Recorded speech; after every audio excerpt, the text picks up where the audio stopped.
Hello everyone, welcome to Inspire Classes. तो आज बच्चों हम अपना केमिस्ट्री का चैप्टर नंबर 2 शुरू करेंगे, जिसका नाम है is matter around us pure. Last में हम लोगों ने फर्स्ट चैप्टर अपना पूरा कंप्लीट कर लिया, मैटर इन अवर सराउंडिंग्स, है ना। अब आई थिंक टोटल 10 लेक्चर आए थे उसको कवर कराने के लिए। सारी क्वेश्चंस, हर तरह की बातें मैंने यहाँ पे आपको कवर करा दी थी। ठीक है, तो आज शुरू करते हैं इस चैप्टर से। तो ये चैप्टर नंबर 2 का लेक्चर नंबर 1 होने वाला है। एक बार देख लेते हैं कि सिलेबस में क्या क्या है इसमें। अब देखो, अगर सिलेबस के पॉइंट ऑफ व्यू से मैं बात करूँ तो सिलेबस बहुत छोटा सा लिखा हुआ है। दिखने में ये ऐसा लगता है कि चैप्टर सर बहुत ही छोटा सा होगा, जबकि ऐसा नहीं है। देखो सिलेबस में क्या लिखा हुआ है, उन्होंने मेन ना बस मेजर टॉपिक बोल दिए। उनके इंटरनल में कितना कुछ पढ़ाना है वो सब नहीं दिया हुआ है। जैसे एलिमेंट के बारे में पढ़ाया जाएगा, काफ़ी कुछ। आज का टॉपिक आपका यही रहेगा, मैं आपको एलिमेंट के बारे में पढ़ाऊँगा पूरी कहानी। कंपाउंड्स क्या होते हैं, मिक्सचर क्या होते हैं। मिक्सचर फिर दो तरह के होंगे, हेट्रोजेनस मिक्सचर और होमोजेनस मिक्सचर। इसके अंदर भी तुम काफ़ी सारी चीज़ें पढ़ोगे। फिर कॉलॉइड्स आएंगे, सस्पेंशन आएंगे। इनके अलावा जो हमारे मिक्सचर्स होते हैं उनको सेपरेट करने के डिफरेंट मेथड्स भी आप यहाँ पे पढ़ोगे। तो चैप्टर काफ़ी बड़ा है, ये छोटा चैप्टर में नहीं आता, बट बड़ा इंटरेस्टिंग सा है। बड़े आराम से तुम्हें ये चैप्टर समझ में आएगा अगर आप लोगों ने सारे लेक्चर अटेंड किए हुए हैं तो। ठीक है ना। तो सिलेबस के पॉइंट ऑफ व्यू से तो बहुत छोटा सा दे रखा लगता है, बड़ा कम काम होगा यहाँ पे, जबकि ऐसा नहीं है। मैंने आपको बताया था ना, केमिस्ट्री के 4 चैप्टर्स में से सबसे बड़ा चैप्टर यही होता है ओवरऑल मिलाया जाए तो। ठीक है, खैर कोई फ़र्क नहीं पड़ता उस बात से। हम शुरू करते हैं अपना चैप्टर। अब देखो, एक कॉमन सा चार्ट आपको समझाता हूँ। मैटर की अगर हम बात करें तो मैटर की हम लोगों ने क्लासिफिकेशन किए थे फर्स्ट चैप्टर के अंदर। वहाँ पे जो क्लासिफिकेशन किया था वो फिजिकल और केमिकल क्लासिफिकेशन आपको बताया था। फिजिकल क्लासिफिकेशन के बिहाफ पे मैटर 3 तरह के थे, सॉलिड, लिक्विड और गैस। उसी के बारे में तो पढ़ा था फर्स्ट चैप्टर में आपने डिटेल में सारी बातें, है ना। और जो हमारा केमिकल क्लासिफिकेशन होता है उसके अकॉर्डिंग हमारे पास एलिमेंट्स होते हैं, कंपाउंड होते हैं और मिक्सचर होते हैं। अब वो जो एलिमेंट है, कंपाउंड है, मिक्सचर है, वो सारा का सारा क्लासिफिकेशन आपको अब इस चैप्टर के अंदर पढ़ना है। यहाँ पे 3 ही मेजर टॉपिक हैं, एलिमेंट, कंपाउंड और मिक्सचर। उन्हीं के ऊपर पूरा चैप्टर आपका घूमता रहेगा। तो यहाँ पे क्लासिफिकेशन उन्होंने कैसे किया है, क्योंकि चैप्टर का नाम है is matter around us pure. क्या हमारे चारों तरफ जो मैटर है वो प्योर स्टेट में है? तो उसका आंसर है नो। मैटर कुछ प्योर स्टेट में भी है, कुछ इम्प्योर स्टेट में भी है। दोनों तरह के स्टेट एग्जिस्ट करती हैं। तो मैटर के क्लासिफिकेशन में 2 तरह के सब्सटेंस मेरे पास आए। एक को मैंने प्योर सब्सटेंस बोला, एक को मैंने इम्प्योर सब्सटेंस बोला। प्योर सब्सटेंस मेरे पास 2 तरह का, एलिमेंट्स और कंपाउंड्स। तो मतलब चाहे मैं एलिमेंट की बात कर रहा हूँ, चाहे मैं कंपाउंड की बात कर रहा हूँ, दोनों ही प्योर सब्सटेंस का पार्ट होते हैं। जबकि इम्प्योर सब्सटेंस की बात करें तो इसमें आ जाता है मिक्सचर्स, है ना। नॉर्मली मिक्सचर बहुत सारे हो सकते हैं। आप लोगों ने शिकंजी पी है ना, जिसमें हम लोग पानी के अंदर नींबू डाल देते हैं, थोड़ी सी शुगर डाल देते हैं, थोड़ा सा सॉल्ट डाल देते हैं। तो वो शिकंजी भी एक मिक्सचर का ही एग्जाम्पल होता है ना। पढ़ाऊँगा जब आएंगे एग्जाम्पल्स, बड़े इंटरेस्टिंग से हैं।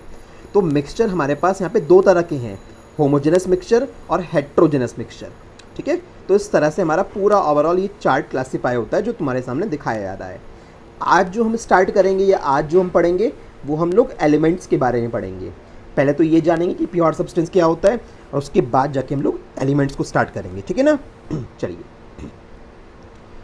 अब देखो, प्योर सब्सटेंस की अगर बात करें तो प्योर सब्सटेंस क्या होता है। A pure substance is a one that has a uniform composition and always the same texture, color and taste at a given temperature and pressure। ये TNP क्या है, टेम्परेचर एंड प्रेशर। किसी particular temperature पे, किसी particular pressure पे हमें कोई substance दिया, अगर वो प्योर सब्सटेंस है तो उसका कंपोजिशन यूनिफॉर्म होगा। मतलब कि ऐसा नहीं होगा कि कहीं पे उसमें सब्सटेंस कुछ और है, कहीं पे उसमें सब्सटेंस कुछ और है। एग्जाम्पल के तौर पे अगर बात करें, जैसे मेरे पास एक आयरन नेल है, लोहे की कील है। क्या है? आयरन नेल है मेरे पास। तो अगर इस तरह से मैं आपको बना के दिखाऊं, सर ये मेरी आयरन नेल हो गई, ठीक है, ये मेरी आयरन नेल है। तो इस आयरन नेल के अंदर हर जगह पे आयरन के एलिमेंट मिलेंगे। हर जगह पे कैसे एटम्स मिलेंगे? आयरन के मिलेंगे। कि सर ये पूरी की पूरी आयरन की जो नेल आपने बनाई है, लोहे की कील जो आपने बनाई है, it is made up of iron only. यानी कंपोजिशन हर जगह पे फिक्स है। ऐसा नहीं होगा कि यहाँ पे तो इसमें आयरन के एलिमेंट हैं, यहाँ पे कॉपर के एलिमेंट हैं, यहाँ पे सिल्वर के एलिमेंट है। ऐसा पॉसिबल नहीं हो सकता ना भाई। अगर ये लोहे की कील है तो सब जगह पे इसमें आयरन ही प्रेजेंट होगा। तो इसलिए बोला हुआ है प्योर सब्सटेंस ऐसा सब्सटेंस होता है जिसका यूनिफॉर्म कंपोजिशन होता है, हर जगह एक जैसी चीज़ मिलेगी उसमें। And always has a same texture, उसका कलर हमेशा सेम होगा। जैसे आयरन की कील होती है, लोहे की कील है, तो उसका कलर स्पेसिफिक होता है, हमें अच्छे से पता है। अगर मेरे पास सोने की कोई चीज़ है, गोल्ड का कोई आइटम है मेरे पास, तो उसका कलर मेरे को पता है हल्का सा येलोइश कलर में होता है। यानी आपके पास जो भी प्योर सब्सटेंस होगा ना, उसका टेक्सचर, उसका कोई पर्टिकुलर कलर, उसका टेस्ट, वो फिक्स होता है सब कुछ। ठीक है बच्चों, चलिए अब इसके बाद बात करते हैं। It is not possible to change the composition of pure substance by any physical method. Physical method का मतलब लाइक आप उसको फिल्टर करके, उसको आप बॉयल करके, आप इस तरह के कोई भी सिंपल मेथड यूज़ करके उसके कंपोजिशन को चेंज नहीं कर सकते। मतलब एक और एग्जांपल देखो यहाँ पे, एग्जांपल के तौर पे जैसे मेरे पास वाटर है H2O, वाटर सबको पता है फार्मूला, वाटर का फार्मूला क्या होता है H2O। तो वाटर हाइड्रोजन और ऑक्सीजन से मिलकर बना हुआ है, जिसमें आपको 2 एटम हाइड्रोजन के नज़र आ रहे हैं और 1 एटम ऑक्सीजन का नज़र आ रहा है। तो आप कुछ भी कर लो, आप कोई सा भी फिजिकल मेथड लगा लो, आप वाटर का ये फार्मूला, ये कंपोजिशन चेंज नहीं कर सकते। मतलब ऐसा नहीं कर सकते कि अब हाइड्रोजन का तो 1 एटम कर दो और ऑक्सीजन के कितने कर दो, 2 एटम कर दो, है ना। तो ऐसा किसी भी फिजिकल मेथड का यूज़ करके आप नहीं कर सकते। फिजिकल मेथड कौन से होते हैं, हमारे फिल्टरेशन हो गया, हम चीज़ों को छानते हैं ना, जैसे घर में चाय बन रही होती है तो उसको छान के तब ड्रिंक किया जाता है, तो फिल्टरेशन है, क्रिस्टलाइजेशन है, सब्लिमेशन है, ये जितने भी है ना, बॉइलिंग है, ये सब के सब फिजिकल मेथड के अंदर आते हैं। तो कोई सा भी फिजिकल मेथड अप्लाई करके हम प्योर सब्सटेंस के कंटेंट को, उसके कंपोजिशन को चेंज नहीं कर सकते। जो सब्सटेंस जिस चीज़ से मिलके बना हुआ है वो उसी से मिलके बना हुआ रहेगा। जैसे गोल्ड है मेरे पास, सपोज गोल्ड की बात करें, तो गोल्ड के अंदर सारे के सारे एटम गोल्ड के ही होंगे, छोटे छोटे से। आप उस गोल्ड के सब्सटेंस को चेंज नहीं कर सकते। ऐसा नहीं कर सकते हो फिजिकल मेथड से कि आपने गोल्ड को किसी छलनी के अंदर छान लिया और छानने के बाद उसमें से कुछ कॉपर के एटम मिक्स हो गए उसमें, ऐसा पॉसिबल नहीं हो सकता है। तो ये बात ध्यान रहेगी, इंपॉर्टेंट है कि it is not possible to change the composition of pure substance by any physical method. ठीक है, तीसरी बात क्या होती है कि कोई भी प्योर सब्सटेंस की बात करें, चाहे एलिमेंट की बात करें चाहे मिक्सचर की बात करें, उनका मेल्टिंग और बॉइलिंग पॉइंट हमेशा फिक्स होता है। यानी किस पर्टिकुलर टेम्परेचर पे वो सब्सटेंस मेल्ट होगा या किस टेम्परेचर पे वो सब्सटेंस बॉयल होगा, वो दोनों चीज़ें हमेशा फिक्स होती हैं। अब देखो प्योर सब्सटेंस 2 तरह के हैं, यहाँ पे आपको दिखा रखा है, एलिमेंट्स होते हैं और कंपाउंड्स होते हैं। आपने देखा था ना चार्ट के अंदर भी। अगर चार्ट की हम लोग बात करें तो चार्ट के अंदर हम लोगों ने क्या देखा था कि सर एलिमेंट होते हैं हमारे पास और कंपाउंड होते हैं। 2 तरह के हमारे पास प्योर सब्सटेंस होते हैं। तो एक एक करके इन्हीं को पढ़ेंगे, जिसमें से कि आज हम लोग कौन सा पढ़ने वाले हैं, एलिमेंट पढ़ने वाले हैं। तो चाहे एलिमेंट कोई पूछ बोले चाहे कोई कंपाउंड बोले, दोनों ही क्या है, प्योर सब्सटेंस है। मतलब दोनों का ही कंपोजिशन फिक्स होगा, दोनों के ही जो मटेरियल हैं उनको आप अलग अलग नहीं कर सकते, उनको आप सेपरेट नहीं कर पाओगे किसी भी फिजिकल मेथड का यूज़ करके। मतलब जैसे कंपाउंड की बात करी थी ना मैंने वाटर की, तो ऐसा कभी कर नहीं सकते कि कोई भी फिजिकल मेथड लगाया आपने और आपने हाइड्रोजन और ऑक्सीजन को अलग अलग कर दिया कि वाटर को किसी पर्टिकुलर बर्तन में लेके बॉईल करना शुरू करो और बॉईल करने के बाद हाइड्रोजन अलग निकल जाए, ऑक्सीजन अलग निकल जाए। ऐसा पॉसिबल नहीं है कि अगर हाइड्रोजन ऑक्सीजन को अलग करना है ना, तो उसके लिए कोई केमिकल मेथड यूज़ करना पड़ेगा। फिजिकल मेथड काम नहीं आएंगे। तो ये ज़रूरी है word physical method. Chemical method जैसे इलेक्ट्रिसिटी पास कराएं, अगर पानी के अंदर इलेक्ट्रिसिटी पास करवाएं ना, तब हाइड्रोजन और ऑक्सीजन को अलग किया जा सकता है। बट अगर सिंपल कोई फिजिकल मेथड यूज़ कर रहे हो तो भैया तब ये पॉसिबल नहीं है। ठीक है, चलो अब थोड़ी सी बात आगे बढ़ाते हैं हम लोग। देखिए अब बात करते हैं एलिमेंट से स्टार्ट। अब देखिए ये मेरे पास कॉपर का एक टी पॉट है। कॉपर का ये टी पॉट है, इसके छोटे छोटे से अगर मैं एटम्स ले जाके देखूं तो सारे के सारे एटम्स कॉपर से मिलके बने हुए हैं। भाई कॉपर के टी पॉट के अंदर से मैंने चीज़ों को देखा तो सारे के सारे जितने भी हैं ना, सारे कॉपर से बने हुए हैं। बिल्कुल यूनिफॉर्म कंपोजिशन है सबका। यानी इसके अंदर छोटे से छोटा भी अगर एक मैं पार्ट देखूँ ना, छोटे से छोटा एटम देखूँ तो वो भी कॉपर से मिलके बना हुआ है। यानी इसको आप फर्दर तोड़ के कॉपर को और छोटा नहीं कर सकते। ये आयरन की नेल है मेरे पास, आयरन की नेल का छोटे से छोटा एटम आप देख लो, वो किससे मिलके बना हुआ है, वो आयरन के एटम से मिलके बना हुआ है। देखो इतने सारे मैंने तुम्हें बॉल दिखाई हुई है यहाँ पे, सारी की सारी ये सारे क्या आयरन के एटम्स हैं। तो pure substance which are made up of only one kind of atom are called element. ऐसे प्योर सब्सटेंस जो सिर्फ और सिर्फ एक तरह के एटम से मिलके बने हुए होते हैं उनको एलिमेंट बोलते हैं।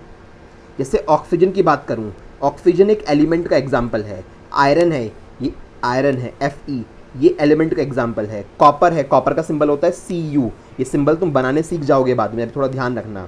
कॉपर का केमिस्ट्री में सिंबल क्या होता है Cu, आयरन का क्या होता है Fe होता है। अब कई बार बच्चों को लगता है सर आयरन की स्पेलिंग तो IRON होती है, ये सिंबल में Fe कहाँ से आया? तो ये कहानी आगे जब चैप्टर्स पढ़ोगे तब समझ में आ जाएगी कि ये नाम किसी दूसरी लैंग्वेज से पुटअप किए गए हैं, वहाँ से उन्होंने पिकअप किए हैं, यहाँ पे फिलहाल बात नहीं करते।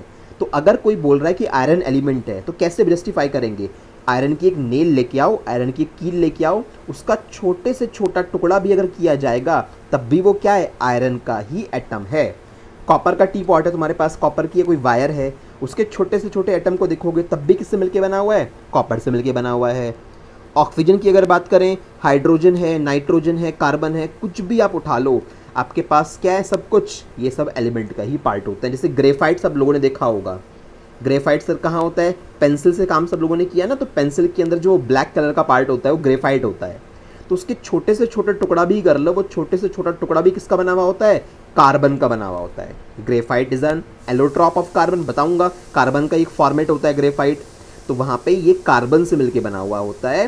तो छोटे से छोटा पार्ट भी हम लोगों ने करा तो हाँ तब भी हमें कार्बन नज़र आया, उसको और फर्दर पार्ट में नहीं डिस्ट्रीब्यूट कर पाए हम, तो इसलिए इसको क्या बोलेंगे? एलिमेंट बोलेंगे। तो ऐसे प्योर सब्सटेंस जिसमें सिर्फ एक ही तरह के एटम होते हैं उन्हें एलिमेंट बोलते हैं। और कंपाउंड जब पढ़ोगे तो उसमें क्या होगा? ऐसे प्योर सब्सटेंस जिसमें एक से ज़्यादा तरह के एटम्स होते हैं उनको हम कंपाउंड बोलते हैं। जैसे वाटर एक कंपाउंड है, क्यों? वाटर में दो तरह के एलिमेंट हैं, एक तो हाइड्रोजन वाले हैं और एक ऑक्सीजन वाले हैं। इसी तरह से अगर थोड़ी सी और आगे बात करें, अमोनिया गैस होती है NH3, अमोनिया भी एक कंपाउंड होगा, क्यों? इसमें दो तरह के एलिमेंट है, नाइट्रोजन भी है और हाइड्रोजन भी है।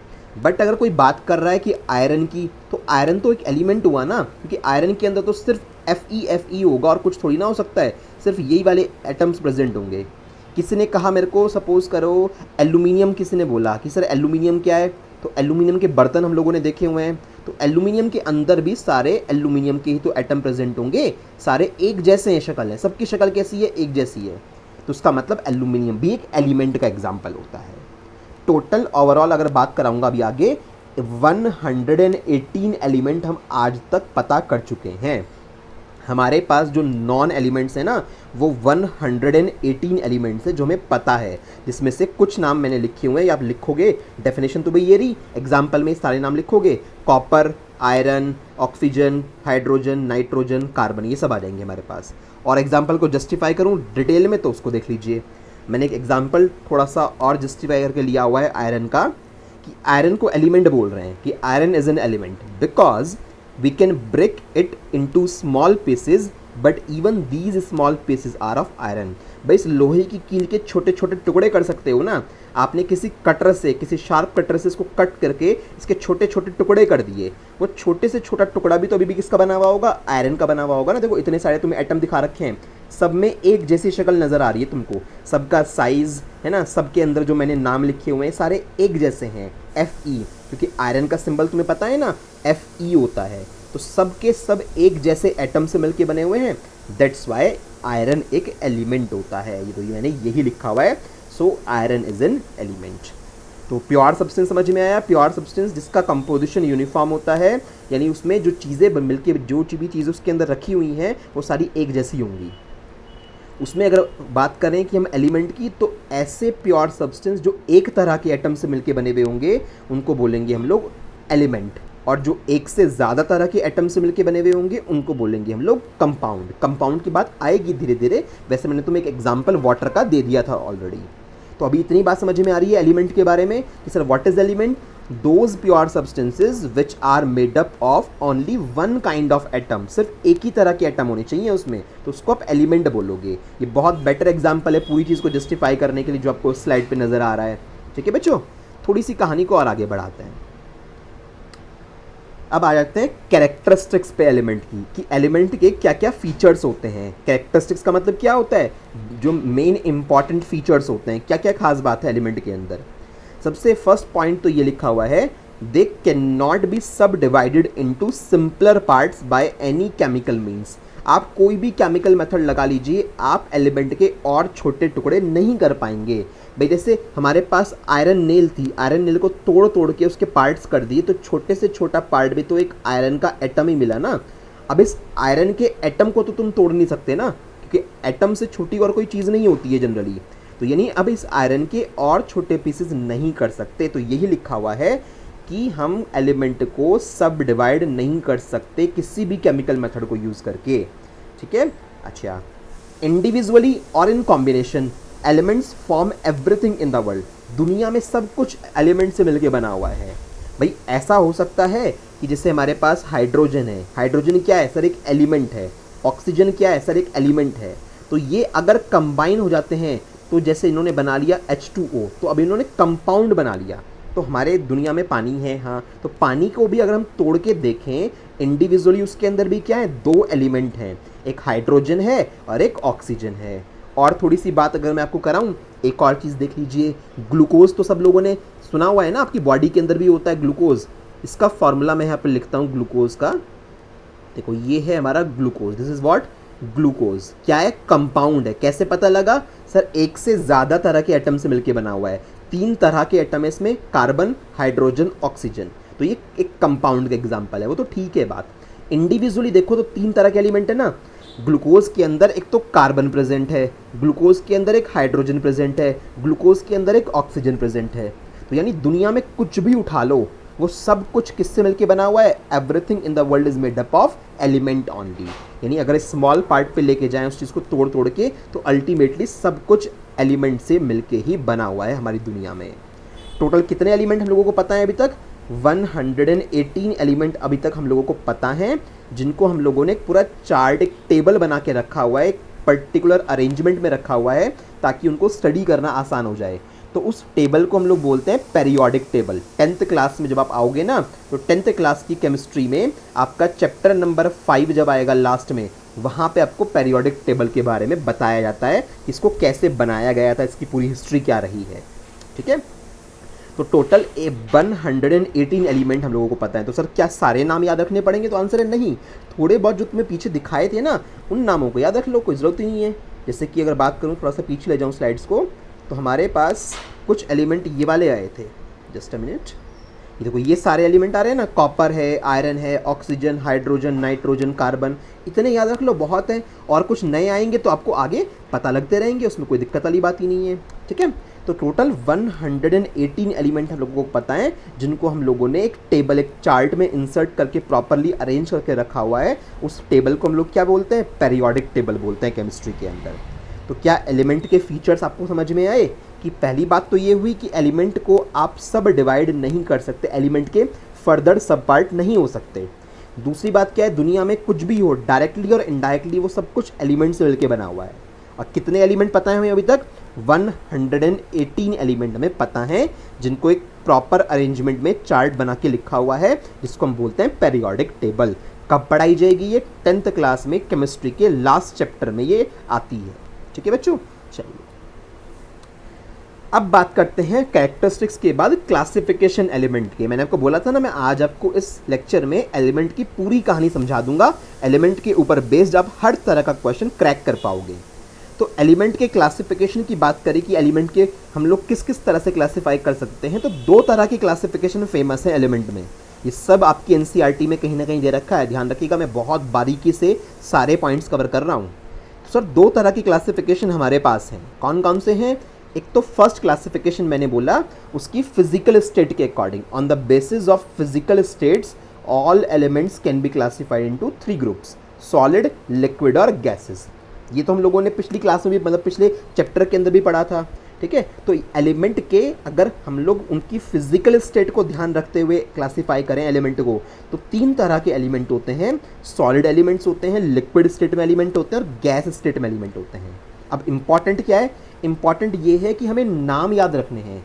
सबसे ज़्यादा इंपॉर्टेंट तो ये है कि लिक्विड स्टेट में कौन से एलिमेंट होते हैं, हमें ये पता होने चाहिए, क्योंकि सिर्फ 2 एलिमेंट ऐसे हैं जो लिक्विड स्टेट में पाए जाते हैं। आउट ऑफ 118 सिर्फ और सिर्फ 2 एलिमेंट ऐसे हैं बच्चों जो लिक्विड स्टेट में पाए जाते हैं, और 11 एलिमेंट ऐसे हैं जो गैस स्टेट में पाए जाते हैं। बाकी जितने भी बचे सारे के सारे कैसे हैं, सॉलिड स्टेट वाले एलिमेंट है, यानी उनकी फिजिकल स्टेट कैसी है, सॉलिड है।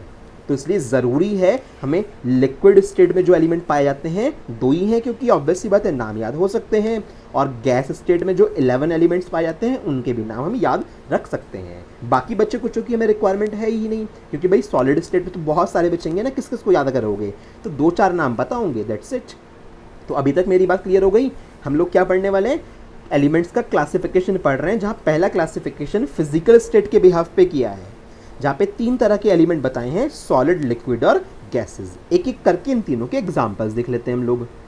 देखो बच्चों, सॉलिड एलिमेंट्स की अगर मैं बात करूँ तो मेरे पास ये हैं सारे, आयरन हो गया, कॉपर है, सिल्वर है, गोल्ड है, सोडियम है। सोडियम बच्चों ध्यान रखना इतनी सॉफ्ट मेटल होती है ना, इसको पढ़ाऊंगा मेटल नॉन मेटल जो पढ़ाऊंगा। सोडियम इतना सॉफ्ट होता है कि इसको आप चाकू से भी काट सकते हो, जैसे घर में चीज़ होती है ना, पनीर, आप चीज़ को चाकू से कट कर सकते हो, तो इसलिए इतना सॉफ्ट आपके पास ये एलिमेंट होता है कि इसको आप चाकू से भी काट सकते हो। जबकि सोचो आपको मैं आयरन की एक नेल दे दूँ ला के, लोहे की कील, क्या चाकू से काट सकते हो उसको? तो ऑब्वियसली बात नहीं, बहुत टफ होती है वो। जबकि सोडियम बहुत ज़्यादा सॉफ्ट होती है। अभी फिलहाल बात नहीं करते, सब कुछ सॉलिड स्टेट में होता है, ये सब सॉलिड एलिमेंट हैं, सोडियम, एल्यूमिनियम, आयोडीन, ये सब, ठीक है। लिक्विड स्टेट में सिर्फ 2 ही एलिमेंट दुनिया में एग्जिस्ट करते हैं, कौन कौन से?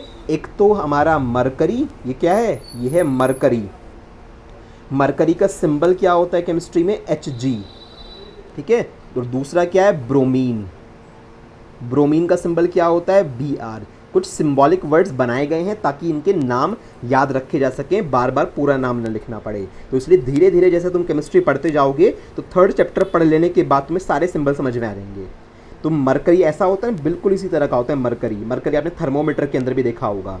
तो एक तो मरकरी एक ऐसा एलिमेंट है जो लिक्विड स्टेट में होता है, उसके अलावा ब्रोमीन एक ऐसा एलिमेंट है जो लिक्विड स्टेट में होता है। और ये बात बच्चों बहुत इंपॉर्टेंट है, अगेन आई एम सेइंग। तो सॉलिड एलिमेंट की कुछ एग्जांपल देख लिए, सब बहुत बड़ी लिस्ट है सॉलिड की, तो मैंने तो थोड़े से लिखे हैं। लिक्विड एलिमेंट में सिर्फ मेरे पास 2 लिक्विड एलिमेंट होते हैं जो नॉर्मल टेम्परेचर पे लिक्विड स्टेट में एग्जिस्ट करते हैं, कौन कौन से? मरकरी और ब्रोमीन। अच्छा, अब गैस स्टेट में कौन कौन से होते हैं? 11 एलिमेंट होते हैं। उससे पहले एक बात देखो, ये सिर्फ नोट नहीं करनी, सिर्फ देख लेना। हमारी बॉडी के अंदर, हमारी बॉडी भी तो एटम से, एलिमेंट, कंपाउंड से मिलकर बनी हुई है। हमारी बॉडी के अंदर भी जो हाइड्रोजन एटम है, वो हाइड्रोजन एटम 13.5 बिलियन ईयर्स पुराना है, क्योंकि हाइड्रोजन उस टाइम एग्जिस्टेंस में आए थे जब यूनिवर्स बना था। तो जब यूनिवर्स बना था तो उस टाइम में हाइड्रोजन यूनिवर्स में बनने शुरू हो गए थे, और वही हाइड्रोजन एटम हमारी बॉडी के अंदर आज प्रेजेंट हैं। तो अगर हम अपनी बॉडी के अंदर से कोई भी एक सिंगल हाइड्रोजन एटम निकालें और उसकी साइंटिफिकली एज कैलकुलेट करें तो वो लगभग कितनी आएगी? 13.5 बिलियन ईयर्स। क्या आपको पता है 1 बिलियन में कितना होता है? 1 बिलियन में होता है 100 करोड़। तो 100 करोड़ की 13.5 से अगर मल्टीप्लाई करोगे तो 1350 करोड़ ईयर्स ओल्ड। तो 1350 करोड़ ईयर्स ओल्ड पुराने हाइड्रोजन एटम आपकी बॉडी में प्रेजेंट हैं। देख लीजिए कितनी अनइमेजिनेबल सी बात लगती है कि हमारी बॉडी में कुछ ऐसे एलिमेंट भी प्रेजेंट हैं जो 1000 साल से भी ज़्यादा, 1000 करोड़, 1000 साल तो नहीं है तो बहुत बड़ी वैल्यू है, 1000 करोड़ ईयर्स से भी ज़्यादा पुराने हैं। ठीक है बच्चों। खैर, अपने हम लोग गैस एलिमेंट की बात कर रहे थे तो उस पर आते हैं। तो गैसेस एलिमेंट हमारे पास टोटली 11 एलिमेंट ऐसे हैं दुनिया में, आउट ऑफ 118 ये 11 एलिमेंट आपके गैस स्टेट में एग्जिस्ट करते हैं। सबके नाम लिखे हुए हैं, जिनके नहीं है मैं लिख दूंगा। एफ स्टैंड्स फॉर फ्लोरीन, ये सब गैस स्टेट में होते हैं। Fluorine, Cl chlorine, Xe xenon, XeNON, xenon की स्पेलिंग लिखी हुई है ये, XeNON, xenon. Organ, ARGON, organ. He stands for helium, ये क्या होती है? हीलियम एलिमेंट है। Ne स्टैंड्स फॉर नियॉन, ये तो आपने देखा था ना, नियॉन साइन लैंप आए थे फर्स्ट चैप्टर के अंदर, वहाँ भी आपको बताया था। Kr stands for krypton, Rn stands for radon, और ये सबको पता है ऑक्सीजन, हाइड्रोजन और नाइट्रोजन। तो टोटल बच्चों ये 11 ऐसे एलिमेंट हैं जो दुनिया में कैसे एग्जिस्ट करते हैं? ये गैस स्टेट में एग्जिस्ट करते हैं, रूम टेम्परेचर पे। रूम टेम्परेचर क्यों बोलते हैं बार बार? रूम टेम्परेचर लगभग माना जाता है 25 डिग्री सेल्सियस के अप्रॉक्स का। क्योंकि अगर आप एनवायरनमेंट में टेम्परेचर चेंज कर दोगे, सपोज तुमने क्या करा, नाइट्रोजन को ले जाके फ्रीजर के अंदर रख दिया और फ्रीजर में टेम्परेचर -20 डिग्री सेल्सियस से भी नीचे चला गया, तो ऑब्वियसली बात है फिर ये गैस स्टेट में ना होके लिक्विड स्टेट में पहुंचना स्टार्ट कर देंगे, है ना। तो मतलब जो भी ये एलिमेंट आपको गैस स्टेट में नज़र आ रहे हैं, एक स्पेसिफिक टेम्परेचर पे तो गैस स्टेट में होंगे ना। तो इसलिए क्या बोलते हैं, रूम टेम्परेचर पे, नॉर्मली जिस रूम में आप रह रहे हो नॉर्मल टेम्परेचर की अगर बात करें तो उस टेम्परेचर पे ये सारे गैस स्टेट में पाए जाते हैं। तो बात क्लियर हो गई अभी तक जो बताया उसकी समरी के अकॉर्डिंग। सर हमारे जो लिक्विड एलिमेंट होते हैं, लिक्विड स्टेट में लिक्विड एलिमेंट दुनिया में सिर्फ 2 ही हैं। कौन कौन से, मरकरी सिंबल होता है Hg, दूसरा कौन सा है, ब्रोमीन सिंबल होता है Br। इसके अलावा 11 ये हमारे पास गैस एलिमेंट है, गैस स्टेट में एलिमेंट्स हैं, और बाकी बचे कुछ सारे सॉलिड एलिमेंट्स होते हैं। टोटल कितने पता कर चुके हैं हम आज तक, 118 एलिमेंट आज तक ह्यूमन बींग्स डिस्कवर कर चुका है।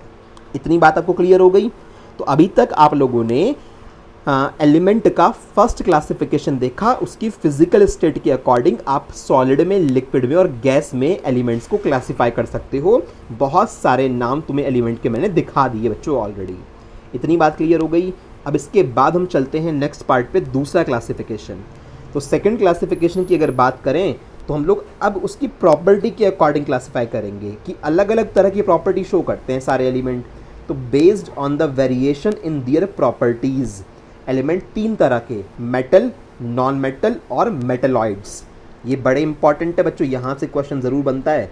आपकी एनसीईआरटी में बड़े सही से इन चीज़ों को दे रखा है लास्ट में। ये चैप्टर के स्टार्टिंग में नहीं मिलेगा डेटा, एनसीईआरटी में चैप्टर के लास्ट सी में को जाओगे ना, मिडिल में कहीं को आपको, ये लास्ट में जहाँ को भैया वहाँ मिल जाएगा ये।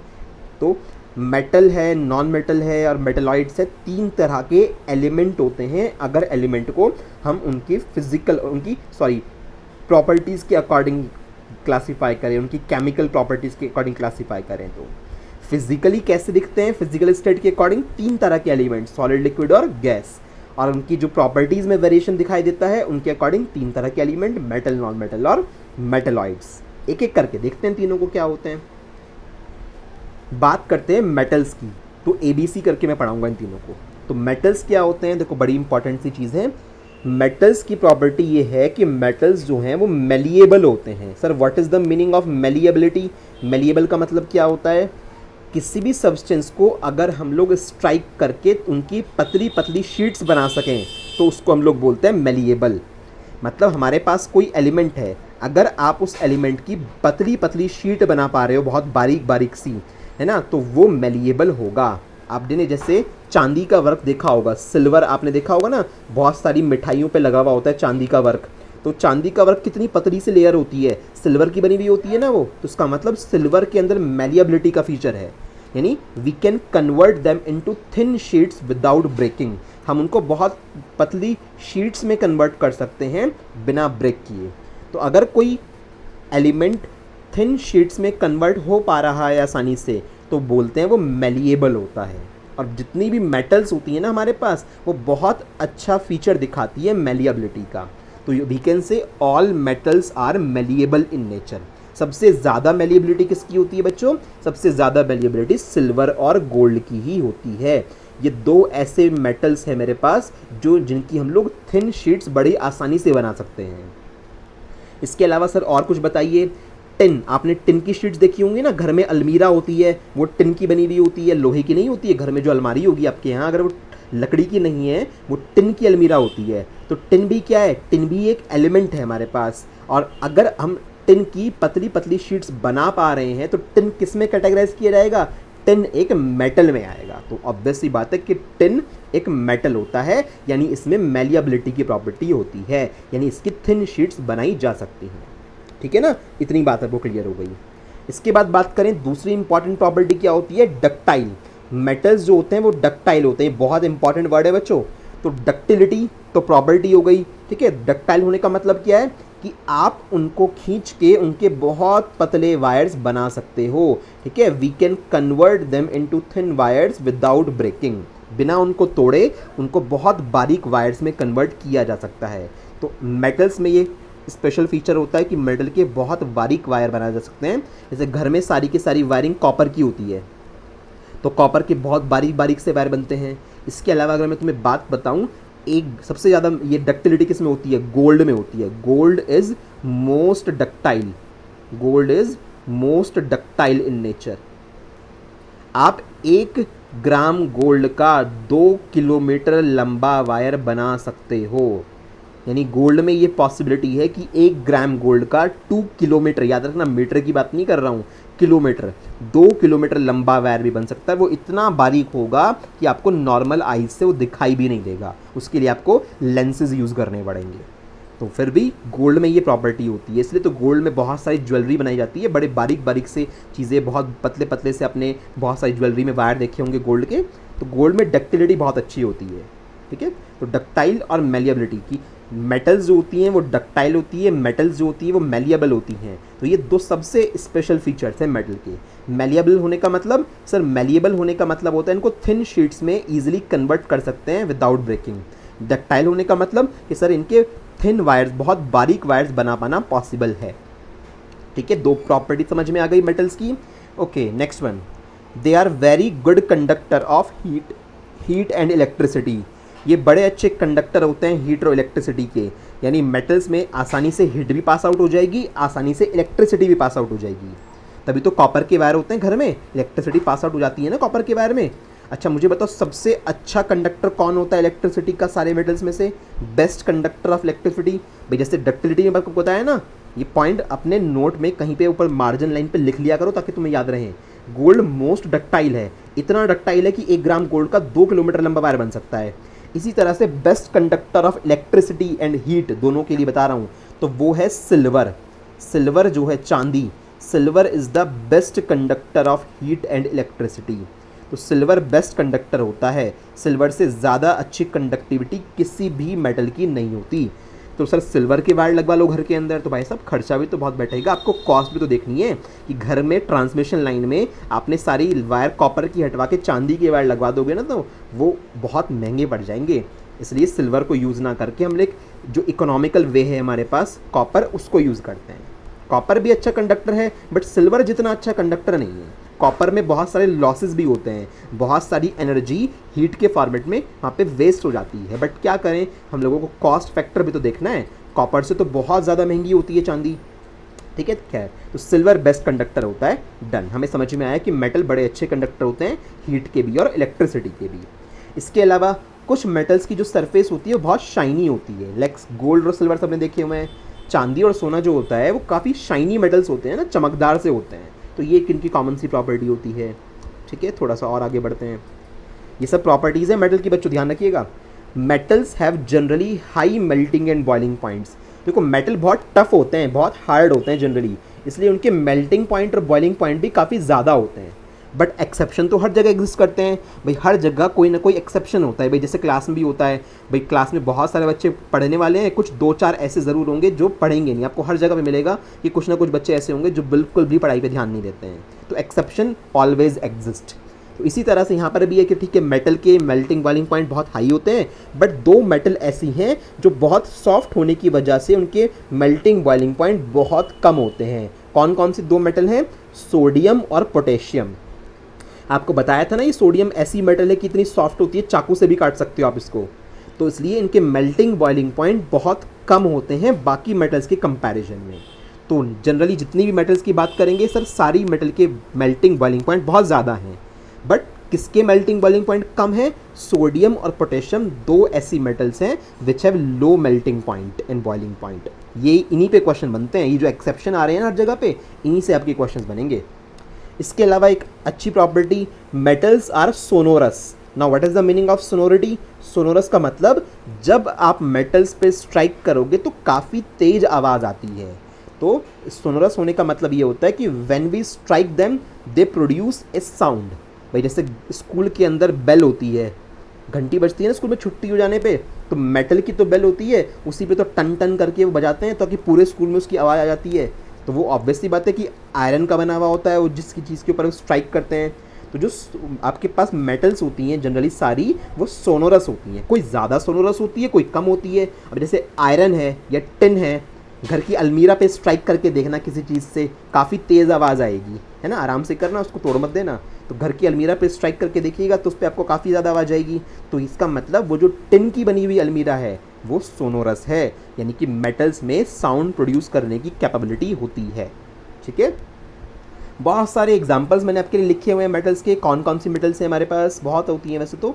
आयरन है, कॉपर है, एल्यूमिनियम है, निकल है, कोबाल्ट है, सिल्वर चांदी, गोल्ड है, प्लेटिनम, प्लेटिनम गोल्ड से भी महंगी होती है, प्लेटिनम है, मरकरी है जो लिक्विड स्टेट में होता है। मरकरी ध्यान रखना मेटल होता है, लिक्विड स्टेट में पाया जाने वाला अकेला मेटल मरकरी है। सोडियम है, पोटेशियम है। आपको कैसा लिक्विड स्टेट में तो एक और था ब्रोमीन। बच्चों ये बात थोड़ा क्लासिफिकेशन में ध्यान रखो, आपने ब्रोमीन और मरकरी को पढ़ा था एक साथ जब आप बात कर रहे थे सॉलिड, लिक्विड और गैस स्टेट में एलिमेंट की। तो लिक्विड स्टेट में ये दो एलिमेंट पाए जाते हैं, जिसमें से ये वाला तो है हमारा मेटल और ये वाला है हमारा नॉन मेटल। ठीक है, ध्यान रखना थोड़ी सी बात। तो अब मेटल, नॉन मेटल, मेटलॉइड की बात कर रहे हैं ना, तो अगर हम लोग बात करें ये मेटल, नॉन मेटल, मेटलॉइड किसके पार्ट हैं, हम किसका क्लासिफिकेशन कर रहे हैं, एलिमेंट का क्लासिफिकेशन कर रहे हैं ना। तो एलिमेंट के दो तरह के क्लासिफिकेशन आप लोगों ने करे कि सर हमारे एलिमेंट को जो हम पढ़ रहे हैं, एलिमेंट किसका पार्ट है, एलिमेंट प्योर सब्सटेंस का एक पार्ट था, प्योर सब्सटेंस सबसे ऊपर था, उसका एक पार्ट एलिमेंट था।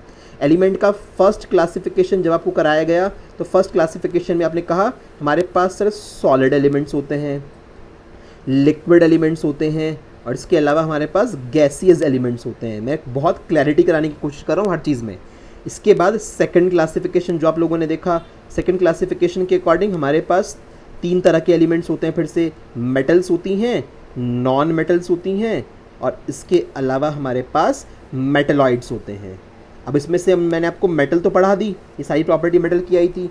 तो यहाँ आपने देखा था इस जगह पे जाके लिक्विड स्टेट में जब हम बात कर रहे थे एलिमेंट की, तो दो एलिमेंट थे मरकरी और ब्रोमीन लिक्विड स्टेट में।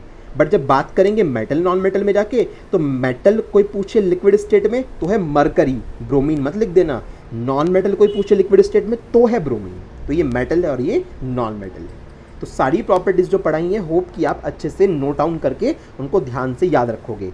अगर आपको बच्चों ये मेटल की प्रॉपर्टी याद हो गई ना, सारी अच्छे से समझ में आ गई, malleability, ductility, good conductor of heat and electricity, shiny surface, इसके अलावा हमारे पास high melting and boiling point, इनका सोनोरस होना कि इन पे स्ट्राइक करें तो साउंड प्रोड्यूस होती है, और ये एग्जांपल्स, तो आप नॉन मेटल को तो बड़े आराम से कर लोगे। भाई जो मेटल नहीं है वो नॉन मेटल की कैटेगरी में आ जाएंगी। तो नॉन मेटल की प्रॉपर्टीज़ मेटल के अपोजिट होती हैं सारी। देखो स्टार्ट करते हैं नॉन मेटल से। They are not malleable. तो मेटल्स मेलिएबल थी तो ये मेलिएबल नहीं है, यानी इनकी शीट बनाने की कोशिश की जाएगी तो ये टूट जाती हैं। ठीक है, दे आर ईजिली ब्रेकेबल, ये ब्रिटल होती है, इनको क्या बोलते हैं, ब्रिटल। ब्रिटलनेस का मतलब आसानी से टूट जाती हैं ये, तो आप इनकी थिन शीट्स नहीं बना सकते, तो ये नॉट मेलिएबल होती हैं। दे आर नॉट डक्टाइल, तो इनमें डक्टिलिटी भी नहीं होती, तो ये फीचर भी इनके अंदर से ख़त्म हो गया। इसके अलावा और क्या होगा, they are generally bad conductors of heat and electricity, ये हीट का और इलेक्ट्रिसिटी का बैड कंडक्टर होती हैं। फिर वही बात आती है एक्सेप्शन की, कि एक्सेप्शन ऑलवेज एग्जिस्ट, कि भैया हर जगह पे एक्सेप्शन तो एग्जिस्ट करेंगे ही करेंगे, तो एक्सेप्शन तो हर जगह पे होते हैं।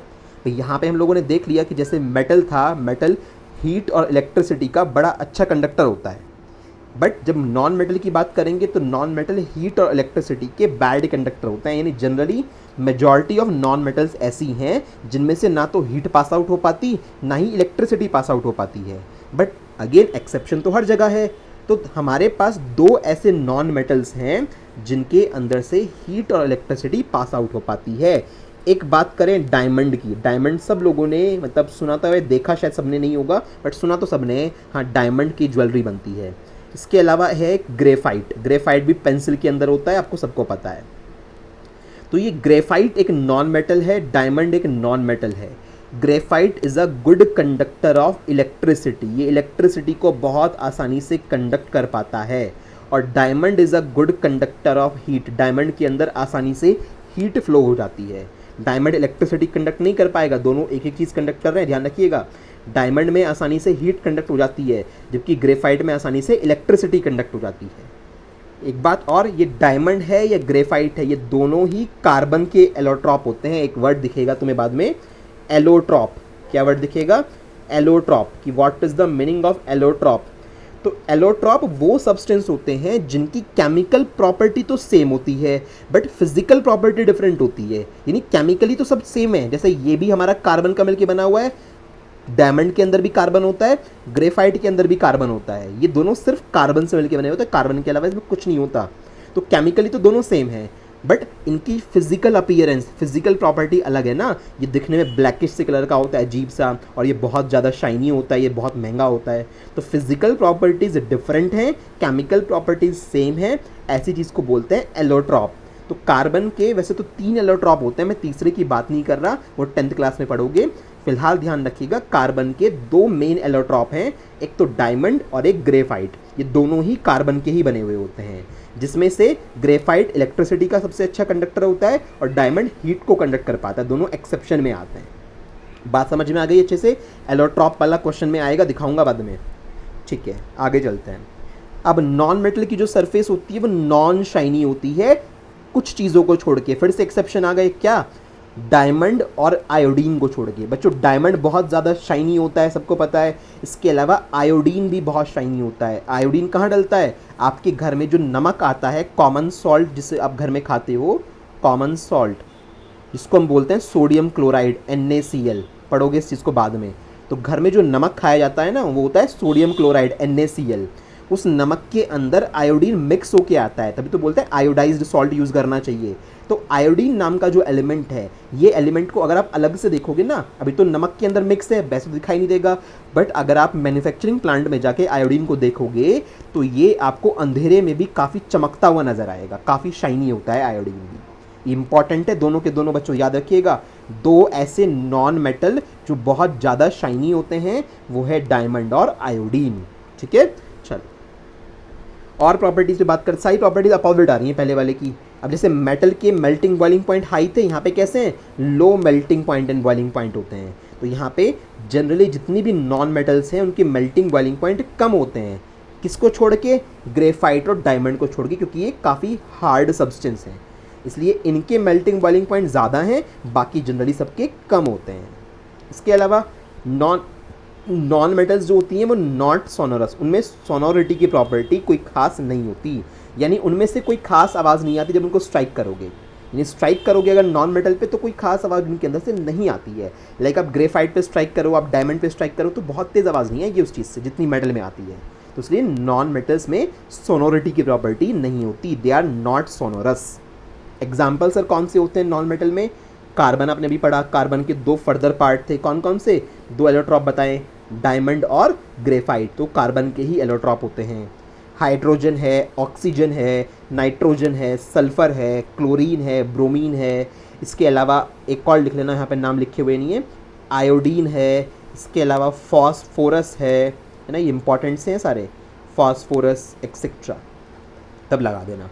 तो ये सारे के सारे क्या नॉन मेटल हैं, चाहे मेटल हो चाहे नॉन मेटल हो। है किसका क्लासिफिकेशन? एलिमेंट का है, यानी ये भी एलिमेंट हैं और जो मेटल में पढ़े थे वो भी एलिमेंट हैं। ठीक है बच्चों, तो नॉन मेटल की प्रॉपर्टी सारी जितनी भी पढ़ी है वो मेटल के अपोजिट हैं। जहाँ पे सबसे इंपॉर्टेंट बात जानने को क्या मिली कि एक बहुत शाइनी नॉन मेटल की बात करें तो डायमंड आता है उसमें और आयोडीन आता है। कार्बन एक ऐसा नॉन मेटल है जिसके 2 एलोट्रॉप होते हैं, होते तो 3 हैं वैसे, या और भी ज़्यादा अब तो डिस्कवर किए जा चुके हैं। 2 इम्पॉर्टेंट जो हमें पढ़ाए जाते हैं वो हैं डायमंड और ग्रेफाइट। एलोट्रॉप क्या होते हैं? एलोट्रॉप वो सब्सटेंस होते हैं जिनकी केमिकल प्रॉपर्टीज़ तो सेम होती है, वो मिलके एक ही सब्सटेंस के बने हुए हैं, बट उनका फिजिकल अपीयरेंस अलग होता है, वो दिखने में अलग तरह का बिहेवियर शो करते हैं। ठीक है ना, तो हमने मेटल नॉन मेटल के बारे में इतना जान लिया। अब क्या बचा? तीसरा हमारे पास मेटलॉइड्स बचा। Now the C part is metalloids. Now what is metalloid? अब दुनिया में देखो हमारे कितने एलिमेंट हैं? हमारे पास 118 एलिमेंट्स हैं सर हमारे पास अभी तक। इनमें से कुछ एलिमेंट मेटल की कैटेगरी में आ गए, कुछ एलिमेंट ऐसे हैं जो नॉन मेटल्स की कैटेगरी में आ गए। हमने देखा कि अच्छा ये एलिमेंट मेटल जैसी प्रॉपर्टी शो कर रहे हैं, ये एलिमेंट नॉन मेटल की प्रॉपर्टी शो कर रहे हैं, बट कुछ एलिमेंट ऐसे भी नज़र आए जिनमें मेटल की प्रॉपर्टी भी है और जिनमें नॉन मेटल की प्रॉपर्टी भी है। तो बड़ा कंफ्यूजिंग हो गया कि भाई ऐसे एलिमेंट भी आ रहे हैं जो मेटल की प्रॉपर्टी भी दिखा रहे हैं, नॉन मेटल की प्रॉपर्टीज़ भी दिखा रहे हैं। तो उन एलिमेंट को हमने क्या बोला? उनको हमने बोला मेटलॉइड्स। ठीक है। और मेटलॉइड्स को हम लोग सेमीकंडक्टर भी बोलते हैं, जब 12th क्लास में पढ़ाया जाता है ना, ये पूरा चैप्टर होता है वहाँ पे। तो मेटलॉइड्स को हम लोग एडवांस लैंग्वेज में सेमीकंडक्टर भी बोलते हैं। तो ये मेटलॉइड्स वो सब्सटेंस हैं जिनके अंदर कुछ प्रॉपर्टीज़ मेटल्स की होती हैं और कुछ प्रॉपर्टीज़ नॉन मेटल्स की होती हैं। तो देखो लिखा हुआ है मैंने यही, those elements which shows some properties of metals and some properties of non-metals are called metalloids।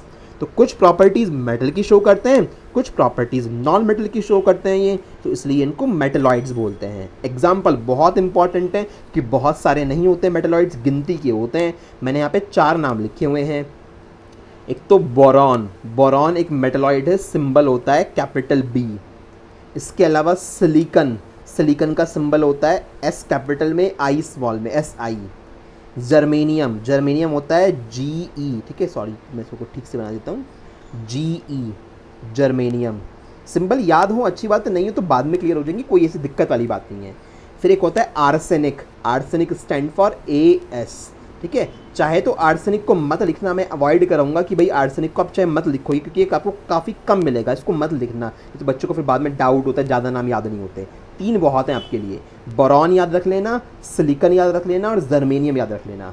तो बोरॉन, सिलिकन और जर्मेनियम, ये 3 हमारे पास ऐसे सब्सटेंस, ऐसे एलिमेंट हैं जो मेटल और नॉन मेटल दोनों की प्रॉपर्टी दिखाते हैं, इसलिए इनको मेटलॉइड्स बोलते हैं। और मेटलॉइड का एक और नाम क्या होता है, they are also known as semiconductors, ठीक है बच्चों। तो हम लोगों ने क्लासिफिकेशन के पॉइंट ऑफ व्यू से बात करें तो हमने क्लासिफिकेशन अच्छे से पढ़ लिया। सॉरी, हमने स्टार्टिंग किससे करी थी, मैटर के चार्ट से, जहाँ पे हमारे 2 तरह के मैटर आया था, pure substance, impure substance. Pure substance के 2 part, elements, compound. Impure substance के 2 part, homogeneous mixture, heterogeneous mixture. अब उसमें से प्योर सब्सटेंस हम लोगों ने पढ़ा कि यूनिफॉर्म कंपोजिशन होता है, किसी भी फिजिकल मेथड से कंपोजिशन चेंज नहीं कर सकते, फिक्स मेल्टिंग बॉइलिंग पॉइंट होते हैं। तो उस प्योर सब्सटेंस की कहानी में हम लोग एलिमेंट पढ़ रहे थे। एलिमेंट का बेसिक आपको बताया कि ऐसे प्योर सब्सटेंस जो एक ही तरह के एटम से मिलके बने हुए होते हैं उनको एलिमेंट बोलते हैं। क्लासिफिकेशन की जब बात आई थी तो 2 तरह के क्लासिफिकेशन करवाए हैं बच्चों एलिमेंट के। एक पहला क्लासिफिकेशन फिजिकल स्टेट के हिसाब से करवाया है कि फिजिकली दिखने में सॉलिड एलिमेंट होते हैं, लिक्विड होते हैं, गैसियस होते हैं। लिक्विड एलिमेंट, सॉलिड तो बहुत सारे हैं, लिक्विड एलिमेंट हमारे पास 2 होते हैं, मरकरी और ब्रोमीन। गैस वाले एलिमेंट 11 होते हैं, आपको बहुत सारे नाम पढ़ाए थे। दूसरा क्लासिफिकेशन पढ़ा उनकी प्रॉपर्टीज़ में जो वेरिएशन नज़र आता है उसके अकॉर्डिंग। 3 तरह के एलिमेंट थे, मेटल्स, नॉन मेटल्स और मेटलॉइड्स। तीनों की प्रॉपर्टीज़ अभी जस्ट फिनिश अप की हैं। तो यहाँ तक हमारे पास जो एलिमेंट की सारी बात थी वो एलिमेंट की सारी स्टोरी हम लोगों ने कंप्लीट अच्छे से कवर अप कर ली है, ठीक है बच्चों। अच्छा, अब ये क्वेश्चंस पे आ जाते हैं कि अभी तक हम लोगों ने प्योर सब्सटेंस के अंदर जाके सिर्फ एलिमेंट की कहानी पढ़ी है, उसके ऊपर कितने सारे क्वेश्चन देखो ना आप सॉल्व कर पाओगे। ध्यान से देखिएगा, लेक्चर में आज कुछ होमवर्क नहीं है, जो मैंने पढ़ाया है, सिखाया है, वो ही सब आपको अच्छे से पढ़ना है बच्चों, ठीक है। चलो, What are the favorable qualities given to gold when it is alloyed with copper or silver for the purpose of making ornaments? Ornament किसे बोलते हैं, आभूषण जो होते हैं, ज्वेलरी जो होती है उसे ornament बोलते हैं। वो ये बोल रहे हैं कि गोल्ड को ऐसी कौन सी क्वालिटीज़ दी गई हैं कि जब गोल्ड को एलॉय, गोल्ड के अंदर हम मिक्स कर देते हैं कॉपर या सिल्वर, तो उसका हम लोग ज्वेलरी बना सकते हैं। आपको पता है अच्छे से कि गोल्ड बहुत सॉफ्ट होता है, प्योर स्टेट में अगर गोल्ड है ना तो उसकी ज्वेलरी नहीं बन सकती। अगर उसकी ज्वेलरी बना दी तो बहुत जल्दी टूट जाएगी, मुड़ जाएगी। तुम्हारे पास गोल्ड का कुछ भी बना हुआ है तो तुम उसे हाथ से दबा के बिल्कुल उसको तोड़ दोगे, उसके पीस कर दोगे, तो ज्वेलरी तो ख़राब हो जाएगी, बनी नहीं पाएगी सही से। तो इसलिए गोल्ड से जब भी ज्वेलरी बनाई जाती है तो उसके अंदर या तो कॉपर मिलाया जाता है थोड़ा सा, या उसमें थोड़ी सी चांदी मिलाई जाती है। कभी भी ज्वेलर से पूछ लेना, कई बच्चों को पता भी होगा ये बात, तो थोड़ा सा कॉपर या सिल्वर उसके अंदर मिलाया जाता है, तभी उसमें हम लोग उसके ऑर्नामेंट्स बना पाते हैं, ठीक है। तो देख लो, यही हमारा आंसर बन जाएगा। Gold is a soft metal and can easily change its shape with a little force. थोड़ी सी उसके ऊपर फोर्स लगाओगे तो उसकी पूरी शेप चेंज हो जाएगी, सारा आपका नेकलेस खराब हो जाएगा, आपकी जो भी ज्वेलरी है खराब हो जाएगी। Therefore it is not suitable for making ornaments. तो प्योर स्टेट में गोल्ड्स को हम लोग ऑर्नामेंट में कन्वर्ट नहीं कर सकते, तो क्या करना पड़ेगा, कुछ मिला दो उसके अंदर। But when it is alloyed with copper और सिल्वर, जब उसके अंदर मिक्स किया जाता है कॉपर या silver, then gold becomes harder and stronger. तो गोल्ड क्या बन जाता है, हार्ड हो जाता है काफ़ी, और फाइनली अब हम उसके ऑर्नामेंट्स आसानी से बना सकते हैं। बात समझ में आ रही है? तो ये इस तरह के क्वेश्चन को हैंडल करने का आंसर था कि गोल्ड की में ऐसा क्या है कि उसमें हम लोगों को कॉपर या सिल्वर मिलाने पड़ते हैं तब जाके उसके ऑर्नामेंट बनते हैं। तो भाई साहब गोल्ड ना एक सॉफ्ट मेटल होता है, डायरेक्टली उसका आसानी से आप लोग ऑर्नामेंट्स में कन्वर्ट करोगे ना तो थोड़ा सा ही फोर्स लगाओगे तो उसकी शेप चेंज हो जाएगी और सारा का सारा तुम्हारा गोल्ड खराब हो जाएगा। ठीक है, चलो एक और क्वेश्चन देखते हैं। ये तो बहुत ईजी सा है, तो आप भी कर लोगे। An element is sonorous and highly ductile. अब ये दो प्रॉपर्टी किस में होती है, डक्टिलिटी भी है यानी वायर्स बना सकते हो थिन वायर्स, सोनोरस भी है यानी स्ट्राइक करने में साउंड भी आती है। तो क्या पूछा है, under which category would you classify this element. तो यू विल राइट आंसर खुद से लिखोगे, this element would be called metal. ठीक है, इसको क्या बोलेंगे, मेटल बोलेंगे, क्योंकि अगर ऐसा एलिमेंट है जिसमें सोनोरिटी भी है, हाईली डक्टाइल भी है, तो वो एलिमेंट कौन सा होगा, मेटल होगा। और फिर क्या पूछा है, what other characteristics do you expect the element to possess. अब वो एलिमेंट के अंदर और कौन कौन से फीचर होंगे। अब कंफर्म हो गया ना वो एलिमेंट मेटल है, तो मेटल के फीचर्स आपने कैरेक्टरिस्टिक इतनी सारी पढ़ी हुई हैं, क्या क्या पढ़ी हुई हैं कि they are malleable in nature, they have high melting and boiling point, ये सब आप लिख देना, दे हैव शाइनी सरफेस, है ना। तो ये सारी की सारी प्रॉपर्टी आपने पढ़ी हुई है, तो 3 से 4 प्रॉपर्टीज़ और उसके नीचे मेंशन कर देना। क्या सबसे आंसर कैसे करोगे कि since the element is sonorous and highly ductile so it will be a metal only, तो ये metal होगा। and the properties of metals are 2-4 property वहाँ पे मेंशन कर दीजिएगा। ठीक है ना, तो ये ऐसे आप क्रैक कर पाओगे बच्चों। ये NCERT एग्जाम्पलर के क्वेश्चंस हैं, काफ़ी बार स्कूल्स में स्पेशली जो बच्चे मेरठ पढ़ रहे हैं उनके स्कूल्स में कई बार क्वेश्चन डायरेक्टली NCERT एग्जाम्पलर वाली बुक से पूछे गए हैं। साइंस के बारे में अगर मैं बात करूँ तो प्रीवियस ईयर पेपर उठा के देखोगे तो एक दो क्वेश्चन वो अक्सर दे देते हैं, अक्सर NCERT एग्जाम्पलर वाली बुक में से। तो जितना भी इंपॉर्टेंट डेटा होता है मेरे लेक्चर में तुम्हें सब कुछ मिलेगा। बस यही बात है कि तुम कितने अच्छे से लेक्चर को सुनते हो, समझते हो और उसको फिर रिवाइज करते हो, सब कुछ उसके ऊपर मैटर करता है। सिर्फ इस चीज़ से काम नहीं चलेगा कि मैं पढ़ा दूँ और आप ना पढ़ो, उससे कोई फ़र्क नहीं पड़ेगा फिर। इसलिए ज़रूरी है कि मैं पढ़ाऊँ, उसके बाद आप खुद भी पढ़िए। सेल्फ स्टडी बहुत मैटर करती है। ठीक है, तो अभी हमारे 2 क्वेश्चन हुए हैं, आगे चलते हैं। एक ये MCQ देख लो, Which of the following statements are true for pure substances।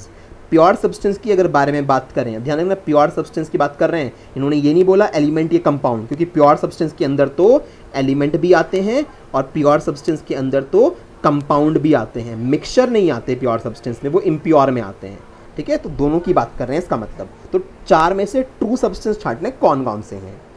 Pure substance contains only one kind of particle. हाँ, प्योर सब्सटेंस में एक ही तरह के पार्टिकल होते हैं, बिल्कुल ठीक है। अभी भी पढ़ा था ना, एक ही तरह के पार्टिकल्स होते हैं प्योर सब्सटेंस में, सेम यूनिफॉर्म कंपोजिशन होता है ना, बिल्कुल ठीक है। Pure substances may be compounds और मिक्सचर्स। कंपाउंड तो ठीक था, मिक्सचर तो नहीं होते भाई ये प्योर सब्सटेंस। अगर ऐसा बोलता प्योर सब्सटेंस में भी एलिमेंट्स और कंपाउंड, तो ये ठीक था। यहाँ पे उसने क्या बोल दिया, साथ में मिक्सचर बोल दिया, तो ये ऑप्शन गलत हो गया। अच्छा, pure substances have the same composition through out. हाँ जी, पूरे एंटायर मिक्सचर, एंटायर केमिकल के अंदर जो कंपोजिशन होता है वो कैसा होता है, सेम होता है। कहीं पे ऐसा नहीं हो सकता कि जैसे वाटर की बात करें तो कहीं पे हाइड्रोजन ऑक्सीजन के अलावा नाइट्रोजन भी आ गया, है ना, ऐसा पॉसिबल नहीं है। तो ये सब्सटेंस भी ठीक है, मतलब ये ऑप्शन भी हमारा सही हो गया। Last, pure substances can be exemplified, यानी उसको हम एग्जाम्पल दे के जस्टिफाई कर सकते हैं by all elements other than nickel. कि प्योर सब्सटेंस को जब एग्जाम्पल दे के जस्टिफाई करेंगे ना तो उसमें सारे एलिमेंट्स आएंगे निकल के अलावा। ऐसा थोड़ी ना होता है। निकल इज ऑल्सो ए मेटल। बच्चों ये मेटल है, तो आप इसको एलिमेंट से बाहर कैसे कर सकते हो। इन्होंने बोला है कि जब प्योर सब्सटेंस के एग्जाम्पल दिए जाएंगे तो उसमें सारे एलिमेंट आएंगे, निकल नहीं आएगा ना। ये तो गलत है, निकल भी आएगा भाई, निकल भी मेटल है। तो उसका मतलब ये वाला ऑप्शन भी रॉन्ग है। सही कौन कौन से आए, फर्स्ट और थर्ड वाला ऑप्शन प्योर सब्सटेंस के बारे में बिल्कुल करेक्ट है, जो कि ऑप्शन बी के अंदर आ रहा है। फर्स्ट एंड थर्ड इसमें आ रहा है ना। तो आप आंसर शीट में कैसे लिख के आते, तो आंसर शीट में आप आंसर लिख के आते कि सर बी पार्ट हमारा आंसर है, इसके अंदर क्या लिखा हुआ है, फर्स्ट एंड थर्ड। ऐसे लिख के आया करो हमेशा, अगर क्योंकि क्वेश्चन थोड़ी ना उतारना होगा, MCQ आएगा, ऑब्वियस सी बात है। क्वेश्चन नोट डाउन नहीं करना है, जस्ट आंसर नोट डाउन करना है। तो चारों पढ़ने पड़ेंगे, जो करेक्ट है उसको टिक करके देखा रफली, ये सब रफ काम था जो मैंने यहाँ पे करा, इनको देख के समझ में आया फर्स्ट और थर्ड करेक्ट हैं, तो मैंने ऑप्शन मार्क कर दिया। देखो अगर सब कुछ पढ़ा हुआ है, आपने देख लिया होगा, इतने टाइम से आपको 4 चैप्टर मैंने आपको पढ़ा दिए हैं, तो कितना कुछ मैंने तुम्हें सिखाया है यहाँ पे, कि अब वो 8th क्लास वाली बातें नहीं रही हैं कि हम लोगों ने जस्ट थोड़ा बहुत हिंट लगा के याद कर लिया, हमारे MCQ आएगा इसमें ये सही है ये सही है ना। अब तो हमें MCQ भी पढ़ के करने होते हैं, सब चीज़ों की अंडरस्टैंडिंग अगर होगी ना तभी हमारे क्वेश्चन अटैम्प्ट हो पाएंगे आसानी से।